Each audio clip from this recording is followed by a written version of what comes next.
Hi mga kabesh! Magandang umaga po sa inyong lahat. Alam niyo ba kung saan ang punta ko ngayon? Dahil ang saya-saya ng feeling ko. Siyempre, sa pinakamamahal kong palengke. Yan naman po talaga ang routine ko pag wala po akong pasok at day off ko. Ako mismo bumibili ng sariwang isda, sariwang gulay, siyempre mga kapaparting karne. Talagang yan po ang hilig ko talaga sa buhay ko, ang palengke. Para siyempre sigurado tayo na yung pinapakain natin sa ating mga pamilya ay talaga namang fresh na fresh at punong-puno ng sustansya. So susundin ko po yung kapatid ko para malaman niyo kung paano ang routine ko sa palengke. Tara mga nanay! Siyempre buhay nurse, buhay nanay, at siyempre napalapit na po sa puso ko, buhay magsasaka. So tara, let's go! Habang nagde-drive, dapat nananalangin tayo sa Panginoon. Salamat sa araw na ito na tayo ay gumising. O, diba? Ang dami na kasing tutulog na hindi na gumising. Kaya maraming salamat sa Panginoon sa lakas at proteksyon na binibigay niya sa atin sa araw-araw. Ay buti-buti mo, Panginoon, sa lahat ng oras, sa bawat araw, kay laging Kapes, eto na tayo sa pesto. Ayun na yung mga talong. Hello, ipapakita ko sa inyo yung mga gulay. Ayan yung daon ng kamote. Masustansya para tumaas ang ating mga pulang dugo. Ayan ang saluyot, 'di ba? Para luminis ang ating mga bituka. Rich in fiber itong saluyot. Kaya dapat kumain tayo ng saluyot. Ampalaya, 'di ba? Napakasustansya.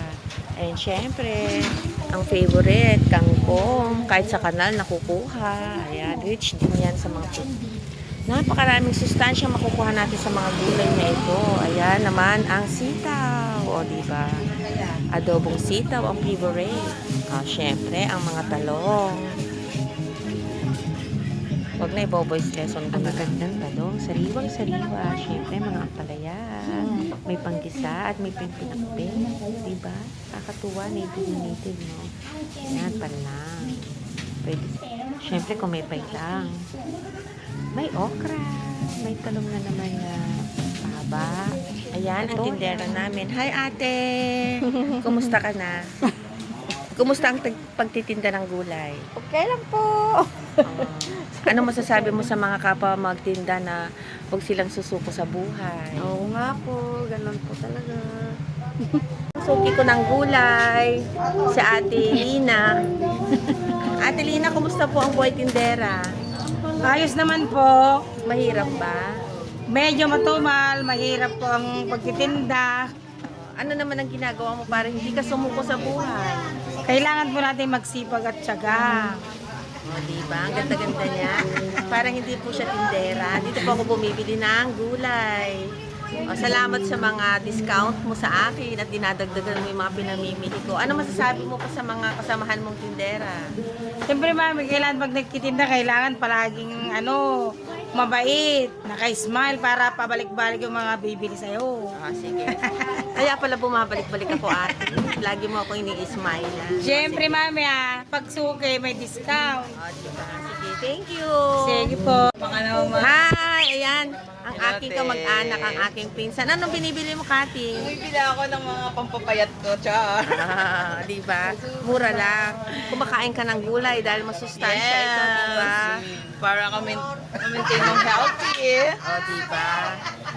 Kumusta ka na, Kat? Okay lang po. So, anong binili mo? Talong?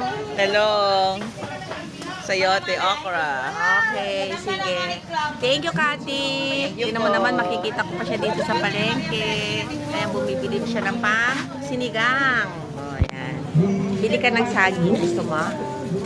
Meron na doon. Sige, bye, Kati. Bye-bye po.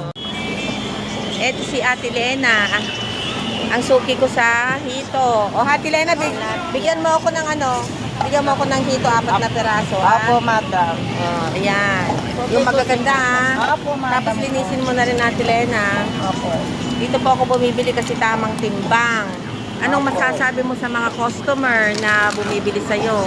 Ay, mapili po ang paninda ko. Walitan ng suki. Bili na po kayang paninda ko. Yan ang bayad niya, oh.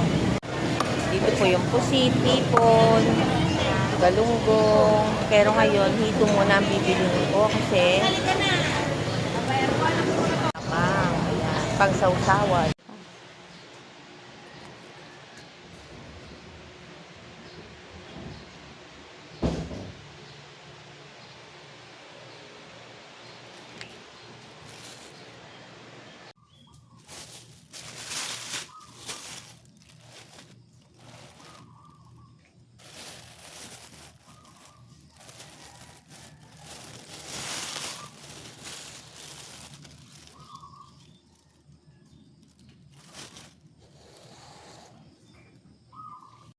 Hala, mga kabesh! Ayan, salamat sa pamamalengke. Ang buhay nanay talaga, dapat mahal mo ang iyong ginagawa. Okay. Thank you for watching. Ay, Diyos ko, madam ko talaga. Ay, thank you!